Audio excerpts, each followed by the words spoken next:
तो फिल्म की शुरुआत होती है एक फैमिली से जिसमें नाज अपने बेटे और हस्बैंड रूड के साथ अपने डैड के घर जा रही थी। रूड उससे कहता है जाकर वहाँ अपने होश मत खो बैठना, अक्लमंदी से काम लेना। असल में नाज के डैड ने उसी की बेस्ट फ्रेंड से शादी कर ली थी और उसी की वजह से नाज इस टाइम शदीद गुस्से में नजर आ रही थी। रूड कहता है अगर तुमने ज्यादा लड़ाई की तो तुम्हारे हाथ कुछ नहीं आने वाला, सब वो लड़की ही ले जाएगी। नाज के डैड की एक फार्मास्यूटिकल कंपनी थी और सुनने में आया था कि उनके हाथ एक बड़ा इन्वेस्टर आ गया है जो अब उनकी कंपनी को खरीदना चाहता है और ऐसे वो लोग अमीर हो सकते हैं। पूरे रास्ते समझाने के बाद रूड नाज को उसके डैड के घर ले ही आता है। खैर दूसरी तरफ अब फाइनली हम नाज के डैड को देख लेते हैं। पिछले कई दिनों से इनके ऊपर एक ऐसा फॉर्मूला बनाने का जुनून सवार था जो किसी की भी जवानी उसे लौटा सकता था, यानी किसी बूढ़े इंसान को दोबारा से जवान बना सकता था, यहाँ तक के मौत से हमेशा हमेशा के लिए बचा भी सकता था। आखिर जब वो फॉर्मूला बना लेता है तो उसे सबसे पहले अपने ही ऊपर टेस्ट करता है। एक ही घूंट में वो पूरी सीरम की बोतल पी गया था। बस उसके बाद तो चंद ही मिनट लगे और उस ओल्ड मैन के ऊपर एक जादू सा होने लगा। मुंह की झुर्रियां गायब हो गई, उसके मसल्स स्ट्रॉन्ग होने लगे, पूरी बॉडी की स्किन टाइट हो गई और दिखने में वो बिल्कुल जवान हो गया।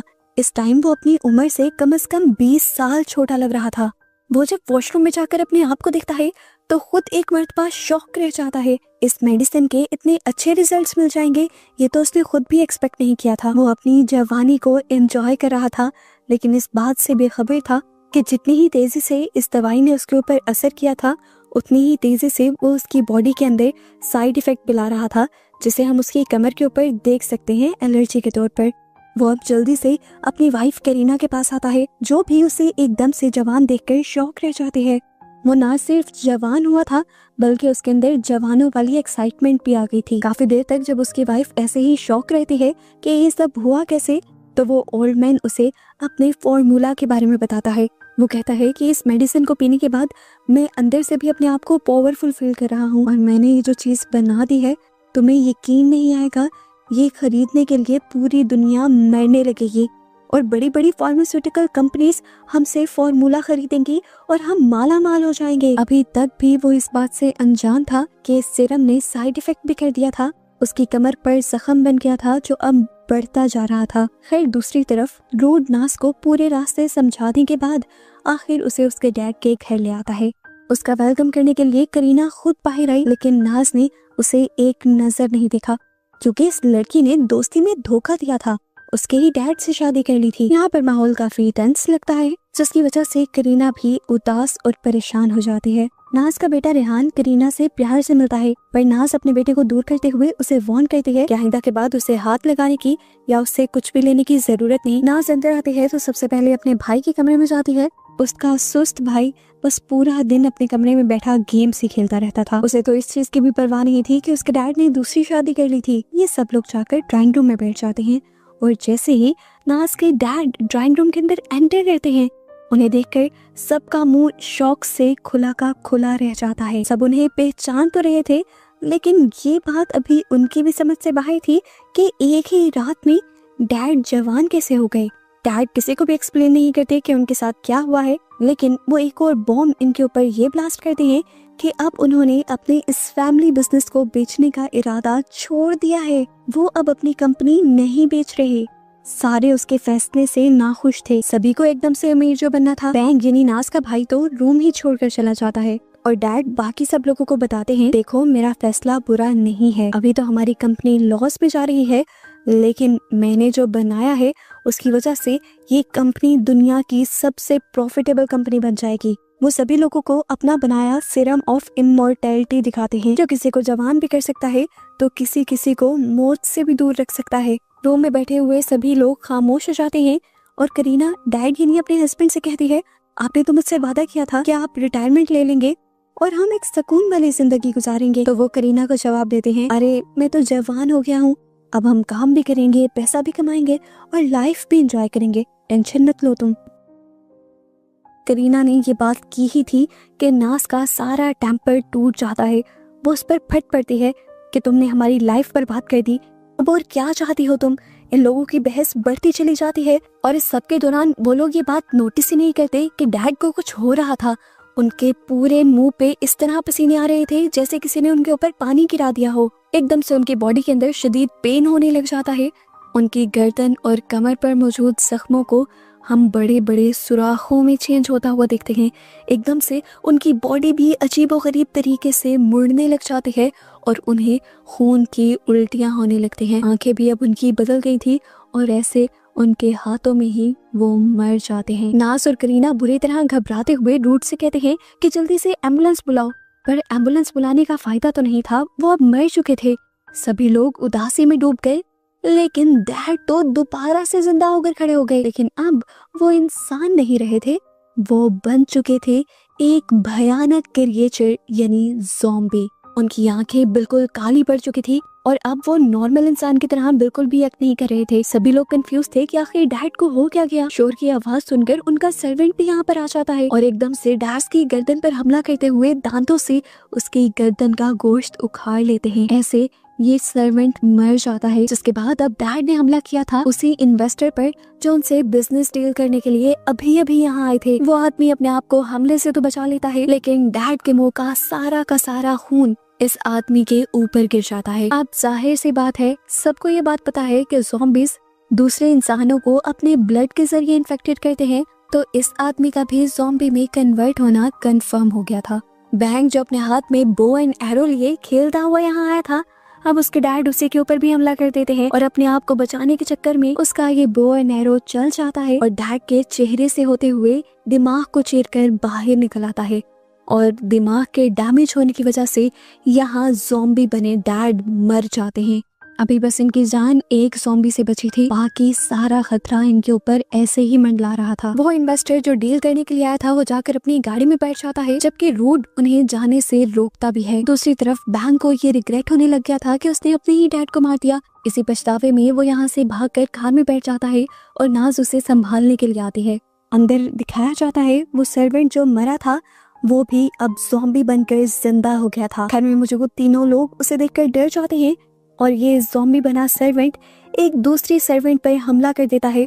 पहले उसके बाजू पर बाइट करता है और फिर उसकी गर्दन पर बाइट करते हुए उसे भी मारते हुए ज़ॉम्बी बना देता है। सीन कट होकर हमें दोबारा नाज और बैंक को दिखाया गया था। नाज जब बैंक को हौसला ही दे रही थी तभी अपने पीछे से उन्हें अजीब आवाज़ें सुनाई दी। देखने को मिला कि एक और लड़की जो कि ज़ॉम्बी बन चुकी थी वो दूसरी लड़की के ऊपर हमला कर रही थी। नाज जल्दी से उतरकर उसे देखने के लिए खड़ी हो जाती है तो वो लड़की उसी के ऊपर हमला करने के लिए बढ़ जाती है। बैंग अपनी बहन को बचाने के लिए उस ज़ॉम्बी के ऊपर अपनी गाड़ी चढ़ा देता है। ऐसे ज़ॉम्बी की हाफ बॉडी बुरी तरह क्रश हो जाती है, लेकिन इसके बावजूद भी वो ज़ॉम्बी जिंदा रहती है। घर पर बचे थे करीना, रूड, उसका बेटा और एक और सर्वेंट जो अपने आप को बचाने के लिए इस घर से भागने की कोशिश करते हैं। नाज भी जब अपने बेटे को लेने के लिए घर के अंदर आती है तो देखती है कि अब तो घर में कोई भी नहीं था। घर के बाहर वो आधी क्रश हुई हुई ज़ॉम्बी गर्ल अपने हाथों से चलते हुए उसका पीछा कर रही थी उसे मारने के लिए। इधर अब हमें उस इन्वेस्टर को दिखाया जाता है जो भी पूरी तरह ज़ॉम्बी में बदल गया था। ज़ॉम्बी बने इस आदमी को गाड़ी भी चलाने नहीं आती और वो गाड़ी को एक शादी के इवेंट के अंदर क्रैश कर देता है और फिर गाड़ी से निकलकर यहाँ मौजूद लोगों पर हमला करके अपनी भूख मिटाने लगता है। उसके हमला करने की वजह से एक एक करके कई लोग यहाँ पर ज़ॉम्बी बन गए थे और क्योंकि इन ज़ॉम्बीज़ ने भी अपनी भूख मिटानी थी तो समझ लो कि शादी में आए हुए सभी लोग जल्द ही ज़ॉम्बी बन जाते बाकी ज़ॉम्बीज़ के हमला करने पर। और बिल्कुल ऐसा ही होता है। थोड़ी देर बाद दिखाया जाता है कि उस शादी में आए हुए सभी के सभी लोग ज़ॉम्बी बन जाते हैं और बुरी तरह एक दूसरे से ही हमले में लगे होते हैं। इधर करीना वाला पूरा ग्रुप जो भाग रहा था अपने आप को बचाने के लिए वो गाड़ी तक पहुंचते ही है कि ज़ॉम्बी बना सर्वेंट दोबारा उनके पीछे आ जाता है। करीना नाज के बेटे को बचाने के लिए उसे पीछे कर देती है और खुद आगे हो जाती है, पर अपने आप को भी तो वो ज़ॉम्बी के हवाले नहीं कर सकती थी। वो कार के ही अंदर पड़ा हुआ एक टूल उठाते हुए ज़ॉम्बी के सर में मारती है, पर इससे भी ज़ॉम्बी को कुछ नहीं होता और थोड़ी देर बाद इनकी किस्मत चल जाती है। यहाँ बारिश होने लगती है जिसकी वजह से ये ज़ॉम्बी कमजोर हो जाता है और मौका पाकर ये लोग यहाँ से भाग जाते हैं। इसी सब के दौरान नाज भी रूट से कांटेक्ट करने में कामयाब हो गई थी। वो उनसे उनके बारे में पूछती है। वो सब कहते हैं कि हम ठीक हैं अभी। तो नाज उन सबसे कहती है कि वो करीबी किसी भी सेफ हाउस में चले जाएं ताकि कुछ देर बाद नाज और बैंग भी उनके पास आ सकें।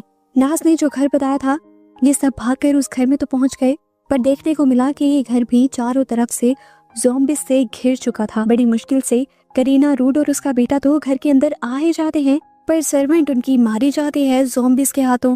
नैस और बैंग भी उस घर की तरफ ही बढ़ रहे थे। कार की स्पीड भी इन्होंने तेज रखी हुई थी और ये लोग पहुंच जाते हैं उसे ही बैंक्वेट के पास, जहां पर वो शादी हो रही थी और जहां के पहले ही लोग सारे ज़ॉम्बी बन गए थे। वो सारे ज़ॉम्बी इनकी गाड़ी की आवाज से अट्रैक्ट हो जाते हैं और इनके पास कोई दूसरा रास्ता नहीं रहता कि ये ज़ॉम्बीज को ही कुचल दें। दूसरी तरफ वो बच्चा नोटिस करता है कि बाकी ज़ॉम्बीज भी इनकी तरफ आ रहे थे। वो अपने डैड और करीना को भागने को कहता है और ये लोग एक रूम में आ जाते हैं। इस दौरान दोबारा उनके पीछे एक ज़ॉम्बी आया भी था, पर रूड ने उसे धकेलते हुए इस रूम का दरवाजा बंद कर दिया था और अब वो अपना जख्मी हाथ देख रहा था। जान गया था कि वो भी जल्द ही बाकी सब लोगों की तरह एक ज़ॉम्बी में बदल जाएगा। अपने ज़ॉम्बी बनने से पहले वो अपने बेटे को गले लगाता है और आखिरी मर्तबा कहकर जाता है कि तुम अपनी मॉम का ख्याल रखना। बस ये कहते ही उसकी बॉडी भी चेंज होने लगती है, आंखें भयानक हो जाती हैं, जिस्म पर सुराख बनाते हैं और बॉडी उसकी जोर जोर से हिलने लग जाती है और वो भी पूरा ज़ॉम्बी बनकर अपने ही बेटे के ऊपर हमला कर देता है। करीना उस बच्चे को बचाने के लिए रूड को उठाकर यहाँ से दूर फेंकती है तो उसकी बॉडी रूम में लगे हुए एक रॉड के अंदर स्टैब हो जाती है। वो यहीं पर फंस जाता है। करीना मौका पाती है और दरवाजा बंद करके यहाँ से भाग जाती है। दूसरी तरफ नाज और बैंग जिस गाड़ी से सारे ज़ॉम्बीज को मार कर आ रहे थे, वो गाड़ी उनकी खराब हो चुकी थी, जिसकी वजह से इन्हें अब पैदल ही बाकी ज़ॉम्बीज से बचकर भागना पड़ता है और ये लोग डिसाइड करते हैं पुलिस स्टेशन जाने का। पुलिस स्टेशन के अंदर कोई भी नाज और बैंग की बात पर यकीन करने को तैयार नहीं था, पर फिर भी इंस्पेक्टर कुछ ऑफिसर्स को बाहर की सिचुएशन चेक करने के लिए भेजते हैं। बाहर तो उनकी सोच से भी ज्यादा बुरी कंडीशन थी। अपने आप को बचाने के लिए ये ऑफिसर्स ज़ॉम्बीज के ऊपर शेलिंग भी करते हैं, पर ज़ॉम्बीज पर इनका कोई असर नहीं पड़ता और ज़ॉम्बीज इन ऑफिसर्स पर भी हमला कर देते हैं। बहुत मुश्किल से एक ऑफिसर बचते बचाते पुलिस स्टेशन तक पहुंचता है ये बात बताने के लिए कि नाज और बैंग की बताई रिपोर्ट सच है। वो ये भी बताता है कि बाकी सारे ज़ॉम्बीज उनके पुलिस स्टेशन की तरफ ही बढ़ रहे थे। ये देखते हुए ये लोग अपने सारे खिड़कियां दरवाजे बंद कर लेते हैं और उसके आगे फर्नीचर रखने लग जाते हैं ताकि कोई भी ज़ॉम्बी यहाँ तक ना पहुँच पाए। अब वो आदमी जो बाहर से आया था, क्योंकि उसके ऊपर ज़ॉम्बीज ने हमला किया हुआ था, कुछ ही देर में वो भी ज़ॉम्बी भी बदल जाता है और यहाँ एक दूसरे ऑफिसर के ऊपर हमला कर देता है। ये लोग उससे बचने के लिए उसे जबरदस्ती लॉकर में कैद कर देते हैं। जो ऑफिसर्स यहाँ पर बचे थे वो बाकी पुलिस स्टेशन से कांटेक्ट करते हुए उनको सिचुएशन के बारे में बताने की कोशिश कर रहे थे, पर दूसरे स्टेशन से उनका कांटेक्ट नहीं हो पाता। जबकि नाज को यहाँ पर करीना कॉल करती है और बताती है कि उनके साथ के सभी लोग ज़ॉम्बी बन चुके हैं और बस वो और रेहान ही ठीक है। नाज उसे हौसला रखने को कहती है और साथ ही अपने बेटे का भी ख्याल रखने की जिम्मेदारी देती है। यहाँ पर पुलिस ऑफिसर पुलिस स्टेशन की छत पर आकर देखते हैं कि बाहर ज़ॉम्बीज ने बुरी तरह तबाही मचाई हुई थी। वो बैंग और नाज से कहते हैं कि आप लोगों को हमारा साथ देना होगा, हमें इन ज़ॉम्बीज से लड़ना होगा। ये लोग ज़ॉम्बीज से बचने के लिए पूरी तैयारी करते हैं, बुलेट प्रूफ जैकेट्स पहनते हैं, मास्क वगैरह लगाते हैं और उसके बाद शेलिंग गन्स लेकर बाहर निकल आते हैं। शेलिंग गन्स चलाकर वो शोर करके पहले सभी ज़ॉम्बीज को अट्रैक्ट करके एक जगह लेकर आते हैं और फिर उनके ऊपर गोलियां मारते हुए उन्हें खत्म कर ही रहे होते हैं कि सिचुएशन और ज्यादा बिगड़ जाती है। इन गोलियों की आवाज से ज़ॉम्बीज का एक दूसरा ग्रुप यहाँ पर अट्रैक्ट हो जाता है। सिचुएशन इनके हाथ से निकल चुकी थी, किसी भी मिनट इनके ऊपर भी हमला हो सकता था, लेकिन किस्मत इनका साथ देती है और यहाँ पर बुरा तूफान आ जाता है। तूफानी बारिश की वजह से सभी ज़ॉम्बीज चलना फिरना और बोलना बंद कर देते हैं और इन लोगों को मौका मिल जाता है यहाँ से भागने का। दूसरी तरफ नाज का हस्बैंड, जिसे करीना ने उस स्टिक के अंदर स्टैब कर दिया था, वो भी अपने आप को निकालने में कामयाब हो जाता है और ज़ॉम्बीज की तरह गुर्राते हुए इस घर के पास बहुत सारे ज़ॉम्बीज को इकट्ठा कर लेता है। इस घर के अंदर करीना, नाज का बेटा और इन्हें एक और लड़की भी मिली थी। तीनों की जान खतरे में पड़ जाती है। वो इस घर से निकलती हैं ये सोचते हुए कि ये लोग बच जाएंगी, पर बाहर तो और भी बहुत सारे ज़ॉम्बीज थे। पर किस्मत इनकी अच्छी थी कि इन्हें यहाँ पर एक बाइक मिल गया और ये तीनों बैठकर उस बाइक को चलाते हुए यहाँ से भाग गईं। दूसरी तरफ करीना और बैंग भी अपने आप को बचाने के लिए एक ट्रक के अंदर बैठ गए थे। नाज रोने लगी थी क्योंकि उसे पता था कि अब उसके पास कुछ भी नहीं बचा, लेकिन तभी वो देखती है कि करीना और उसका बेटा बाइक पर बैठे उन्हीं की तरफ आ रहे थे।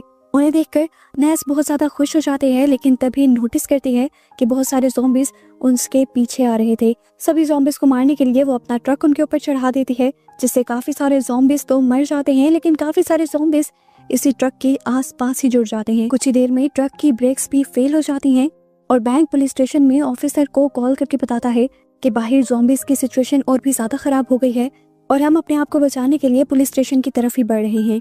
अभी वो बात कर ही रहे थे कि उनसे ये ट्रक कंट्रोल नहीं होता और जाकर इसी बिल्डिंग के अंदर क्रैश हो जाता है। सभी लोग इस ट्रक से निकल जाते हैं, पर बैंक की टांग इसी ट्रक के अंदर फंस जाती है। सभी ज़ॉम्बीज़ का इनके ऊपर हमला हो जाता है और ना चाहते हुए भी ये काफ़ी सारे ज़ॉम्बीज़ का शिकार हो जाते हैं। एक ऑफिसर यहाँ पर था जो अभी तक ज़ॉम्बी का शिकार नहीं हुआ था, लेकिन वो इस मुश्किल घड़ी में अपने आप को बचाने के बजाय नाज और करीना से कहता है आप लोग यहाँ से भाग जाएं। लेकिन नाज भी उनको छोड़कर जाने वाली नहीं थी। वो यहाँ ज़ॉम्बी से लड़ती है और इस सारी लड़ाई के अंदर उसका भी बाजू जख्मी हो जाता है, जिसका मतलब था कि वो भी जल्दी ज़ॉम्बी में बदल जाएगी। लेकिन अभी तक वो इस बात से अनजान थी। ऑफिसर इन सब को यहाँ से चले जाने को कहता है। वो जानता था कि ज़ॉम्बीज़ जलने से मर जाते हैं, इसीलिए इन तीनों को इस पुलिस स्टेशन से निकाल कर वो अपनी जान की कुर्बानी देते हुए यहाँ पर एक धमाका कर लेता है। सभी ज़ॉम्बीज़ जो इसी पुलिस स्टेशन के आसपास थे वो सब के सब उस धमाके में मारे जाते हैं और बच जाते हैं सिर्फ नाज, करीना और नाज का बेटा। यहाँ आकर नाज नोटिस करती है कि उसका बाजू जख्मी था और वो भी जल्दी इन्फेक्टेड हो जाएगी। वो अपने बेटे को गले लगाती है और करीना से अपनी सारी नाराज़गी दूर करते हुए उसे कहती है तुमने जो किया मैंने तुम्हें उसके लिए माफ़ किया, अब तुम मेरे बेटे का अच्छे से ख्याल रखना। जिसके बाद वो अपने आप को भी गोली मार देती है और यहाँ इसी सीन के एंड पर हमें बहुत सारे जले हुए ज़ॉम्बीज़ को आसपास भटकते हुए दिखाया जाता है। खैर इस सब को काफ़ी वक्त गुजर जाता है। देखने को मिला कि करीना उस बच्चे का काफ़ी अच्छे से ध्यान रख रही थी। फिलहाल के लिए इस ज़ॉम्बी वायरस ने इंसानों की जान छोड़ दी थी, लेकिन हमेशा के लिए नहीं, क्योंकि एक दूसरे मुल्क के अंदर हम नाज के डैड के एक पुराने बिजनेसमैन को देखते हैं जिसके पास भी आज वही मेडिसिन थी जिससे वो ज़ॉम्बी इन्फेक्शन फैलना शुरू हुआ था। वो भी इसी मेडिसिन को खोलकर पी जाते हैं और इससे ये अंदाज़ा होता है कि वहाँ पर भी अब ज़ॉम्बी वायरस फैलने वाला है और किस हद तक फैलेगा, इसी मिस्ट्री के साथ ये मूवी यहाँ पर ख़त्म हो जाती है।